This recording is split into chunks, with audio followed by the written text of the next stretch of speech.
बड' लेटेस्ट आपडेटआव बयखौबो बरायबाय। दिनैनि रादाबखौ फरायदों आं प्रमद खाख्लारि। गिबि निउज आपडेट दङ। बिटिआरनि गंब्रै जिल्लानि आयेन फरायसाफोरा मिरु कमिटि आलसानिफ्राय बिबान एंगारबाय।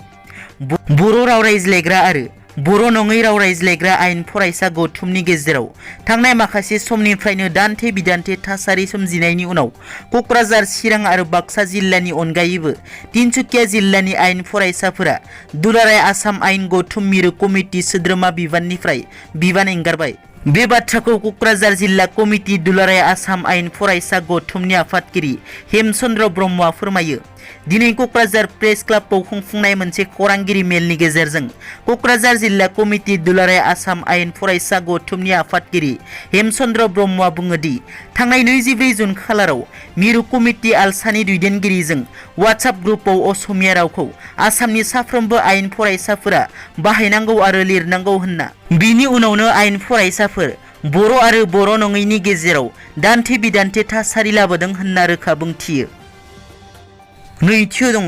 बिएलटिनि गायसनगिरि सिलागां बसुमतारीनि 24थि थैनाय सानखौ फालिदों। गुबुन बोसोरफोरनि बादि देग्लायबो बिर सिलागां बसुमतारीनि मुंख्लं खाम्फा जौगाखां आफादा बंसि गामियाव थानाय मांखरसालियाव बिर सिलागां बसुमतारीनि 24थि थैनाय सानखौ कर'नानि नेमखान्थिखौ मानिनानै फालिदों।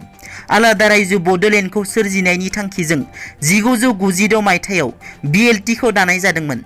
बिएलटिनि गायसनगिरि आफादगिरि बिर सिलागांनि दैदेननायावनो बर' हारिनि सिनायथि, थामोनथा आरो रैखाथिनि थाखाय आलादा रायजो बड'लेण्डनि सार्थआव आसाम आरो भारत सरकारजों दावहा नांदोंमोन। नाथाय बिथाङा गोब्राब लोमजानायनि जाहोनाव 1997 मायथाइनि 28 जुन एबा दिनैनि बे गोथार सानावनो रुंसारि जायो। हाबाफारि बादिनो बिर सिलागां बसुमतारीनि मुंख्लं खाम्फायाव बिबारखौ बावजेनो बिथांनि आंगो बिसि मुस्रिमा रमलि बसुमतारीया। थामथियाव दङ। बाक्सा जिल्लानि कुमारिकाटायाव पुलिसा उन्दै गथ'सा आरो सासे बोरायखौ बुदों। मैया बाक्सा जिल्लानि कुमारिकाटा पुलिस बिफाना आयेननि बेरेखायै गंसे बर' नखराव गाग्लोबहैदों।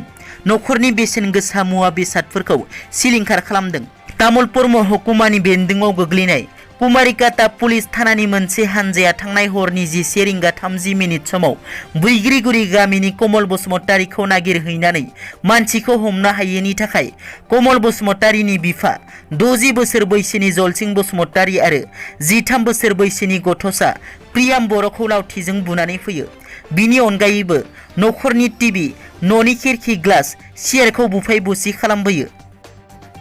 ब्रैथियाव दङ। बांलादेशनि ढाकायाव बमा बेरफ्रुनाय जाथाय, सा 7 सुबुंनि जिउ खहा। बांलादेशनि राजथावनि ढाकायाव मोनसे गिख्रंथाव बेरफ्रुनाय जाथाय। बे बेरफ्रुनायाव सासे गथ'जों लोगोसे सा 7 सुबुंनि जिउ खहा जायो। खमैबो सा 7 सुबुङा बे जाथायाव जोखोम जायो। बेरफ्रुनाय जाथाया ढाकानि मगबजा वायरलेस गेट ओनसोलनि खाथियाव मैया हराव खमैबो 8 रिंगासोआव जायो। ढाका मेट्र'पलिटेन पुलिसनि बिबानगिरि शफिकुल इस्लामआ जाथाय जायगाखौ नायबिजिरनानै बे बेरफ्रुनाय जाथायाव थैनायनि अनजिमाया बारायनो हागौ होननानै बुङो। लोगोसे बिथाङा बुङो दि बियो उदखारिनि गाग्लोबनाय एबा बमा बेरफ्रुनाय होननानै दासिम जेबो रोखा फोरमान मोननाय जायाखै होनना। बाथियाव दङ। सुलुङाव फोरमायनाय बादिब्ला बिपिएफ दोलोनि दैदेनगिरिफोरा बिजेपिजों रायलायगासिनो होनना। सुलुंनि बादिब्ला बिपिएफ दोलोनि आफादगिरि हाग्रामा महिलारि बिथाङा थांनाय बिधानसभा बिसायख'थियाव जेननायनि उनाव बिजेपिआव जयेन जासिगोन होनना। बिथांजों लोगोसे बारग' मन्थ्रि रिहन दैमारि बिथाङा बिपिएफखौ बिजेपिजों गोरोबहोलायनो थाखाय नाजागासिनो होनना। मख'नो गोनांदि बिपिएफ दोलोआ महाजोतनिफ्राय डाइभर्स लेटार होबाय होननाबो खौरां मोननाय जादों। मानगोनां हाग्रामा महिलारि बिथाङा बिजेपिआव जयेन जामारगोन ना जामारा बेखौ समासो मिथिसिगोन। दिनैनि रादाबा एसेनोसै। नोंथांमोना जुदि आंनि चेनेलखौ दासिमबो साबस्क्राइब खालामाखै, अन्नानै साबस्क्राइब खालाम। गोजोन्थों।